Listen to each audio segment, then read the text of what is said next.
Сейчас мы вместе подробно узнаем о том, как Вадим Олейник тренируется, имея за плечами почти 16 лет опыта в профессиональном занятии калистеникой. В выпуске разберем, как тренировать сеты в калистенике и чем они лучше обычных линейных подходов в упражнении. А в конце подведем итог, в чем же секрет сверхсилы и выносливости Вадима Олейника. Готовь свой фирменный перекус и досмотри ролик до конца. Я приготовил подарок.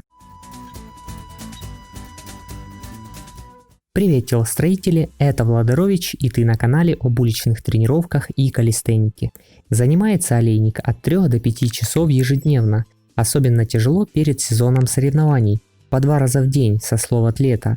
Сразу предвидя твой возможный вопрос, скажу, что Вадим полностью обеспечивает финансовую сторону жизни калистеникой, путешествует по разным странам мира, куда его приглашают судить соревнования, проводить мастер-классы, отсюда и время на занятия. Немногим топ-атлетам удается построить подобную жизнь вокруг калистеники. Что же, давайте приступим к основной теме сюжета. Какой принцип тренировок Вадима Олейника? Личности. Зев Заковели, основатель Barbarians, Ясин Хасан, один из основоположников воркаута и команды Bartenders, популярный мотивационный спикер, и Ганнибал Форкинг, думаю, не нуждается в представлении. Кстати, знаете, кем вдохновлялся Крис Херриа, о котором я уже делал 4 выпуска? Что ж, не буду томить.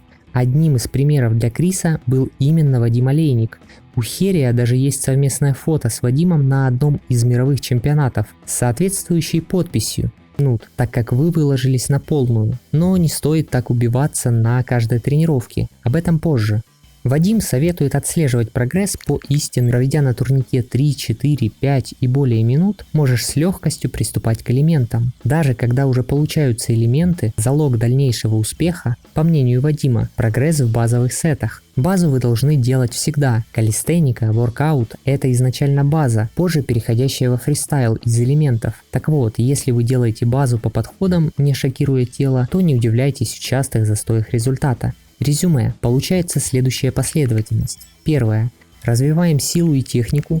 Учимся правильно подтягиваться, отжиматься минимум по 10-15 раз. Дойти до этого результата линейными подходами и попытками, делая большой объем за одну тренировку, несложно. Далее для скорейшего прогресса используйте сеты вместо подходов. Дозируйте нагрузку, не нужно выкладываться на полную на каждой тренировке. Делайте промежуточные тренировки на 90, 70, 50 и 30% от максимальных показателей и чередуйте их, советует Вадим. Также делайте полные дни отдыха через неделю на моем канале, поэтому обязательно подпишись, нажми колокольчик и пункт «Все уведомления». Так ты гарантированно увидишь мой выпуск.